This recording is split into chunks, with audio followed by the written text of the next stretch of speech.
Hi guys, hope you're well. If you're watching this video, you've most probably bought one of my primary breather kits and you're a little unsure how it goes onto the motorcycle. I was replying to people, trying to guide them best possible, but in the end I thought if I do a video, I can just send you on a link. So I'm on my phone. I've only got two hands, so I'm afraid one hand's going to hold the phone, the other one's going to have to do all the work, so I might be a little bit clunky in places, but you should be able to get the gist of it. So I'll pull the cover off this bike here and we'll show you what it's all about.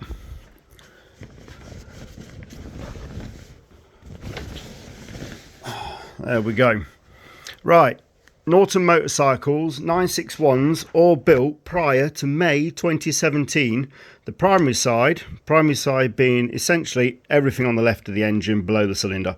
So clutch, backlash gear, the front rotor, the flywheel, the gearbox behind the clutch. All this is classed as primary side of the motorcycle. All 961s prior to May 2017, Norton did not vent this side. It was sealed. You've got oil in there. You've got 1.2 litres of oil in there. And when the engine's running, you've got a lot of heat in there.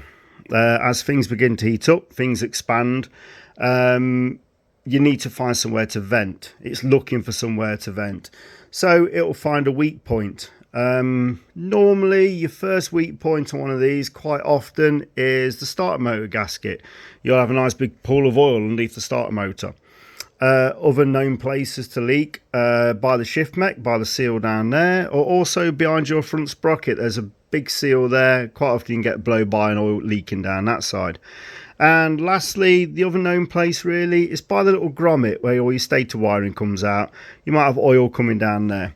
I've not known any primary gaskets themselves to leak. If someone knows better, let me know, but I've never known one of those to leak. End of the day, it's a good quality gasket, and it's got a hell of a lot of bolts. So yeah, they're normally pretty good. The starter motor gaskets, they're a bit naff, not really up to the job. Now, if I ever get a leaky starter motor gasket, I use a Harley Davidson starter gasket instead. It's a rubber coated steel gasket with a really nice quality lip seal on the inside that seals up to the starter, and they are terrific. I've fitted loads of those now, no problems, good quality. But back to the breather.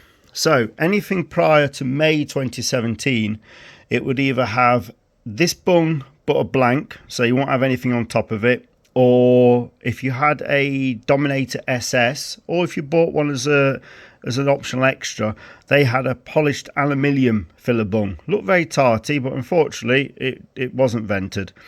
Norton eventually come up with this idea. So all they did, they just drilled a hole, tapped a thread, whacked in a push fit in, stuck a bit of pipe on, sorted. It vents the system. Only downside really, the parts used weren't really that good. So this is a plastic push fit in with a little stainless steel screwing part here. It's only an M6 thread, has a little rubber O-ring there to try and seal up. The heat tends to distort this. It ends up coming loose around here. You get oil leaks out of there, oil leaks out of there, and on some of them it's also come loose, so we get oil coming out by the threaded part. To show you a bit closer detail, that's the Norton one. There's not an awful lot of thread there, is there? Now if I just put that down, I took the same idea but improved upon the parts used, just executed it a little bit better. So that's mine. It's another push fitting. It uses exactly the same spec as the Norton regards the hardline pipe coming out this end, but this body is brass, nickel plated brass. It's a lovely swivel fitting on there. There's a nice bearing in there, so it's nice and smooth to turn. But also, more critically, this is a M8 thread. So if we compare the two, that's what I've got going on. And this is then sealed onto another standard filler bung, same as that one, but I use a copper washer. So this is my kit. There we go. Try and get some focus. It's in there somewhere. Come on. Oh, it's making me look, but there we go. So that's my kit. To be honest, I do think that looks a lot better as well. That plaggy one was a bit crap. You see it's a swivel fit in there.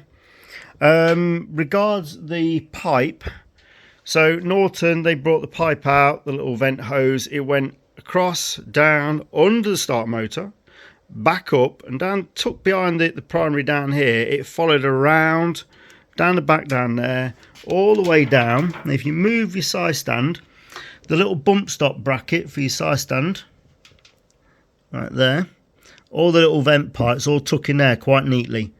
I'm struggling with focus, don't I?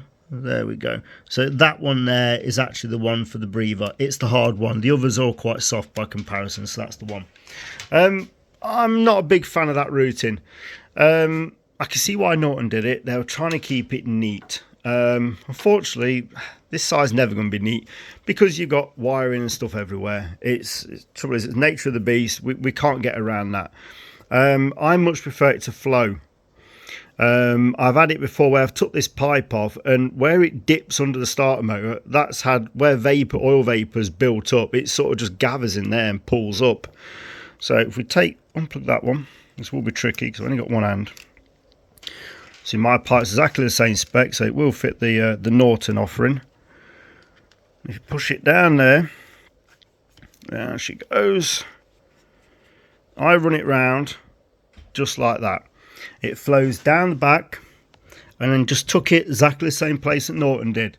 So run it down there, flow it all around, then tuck it in nice and neat.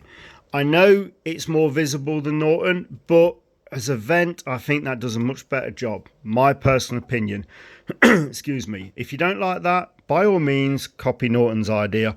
Stuff it under the starter motor and pull it back out the other end. Regards tightening these up, I can't get that out now. Come on. Let me put you down for a sec. I do apologise. I need one of those little stands for a camera, don't I? There we're out. Right. So all you need to actually fit this is a 17mm spanner. Under your old bung. It shouldn't be mega tight. If someone has really wanged it up, then obviously use the ring end of your spanner. Unscrew that. No, this one's a little bit snug. It is a really fine thread. You'll notice on the kit I send you, there'll be a smear of red Silcoline fully synthetic grease on the threads. Don't wipe that off, leave that in place. That'll help it go in. You can see how fine the thread is there. Oh, move that out of the way. It's a really fine thread in there, and it doesn't take much just to gall that up as you're tightening. This one, we're replacing this anyway. This has got a leak. So you can see it's been leaking all around there's engine oil, and that started to trail down underneath the starter. If you weren't careful, you could have said, oh, the starter gasket's leaking. Excuse me. But on this one, we're going for the highest point. The oil leaks up here, so this needs rectifying first regardless. So yeah, all you do then, in your kit you'll have that bung, you'll have one pipe 24 inches long, and you'll have a copper washer. So copper washer onto the bung. Say, don't remove the red grease that I've put on there.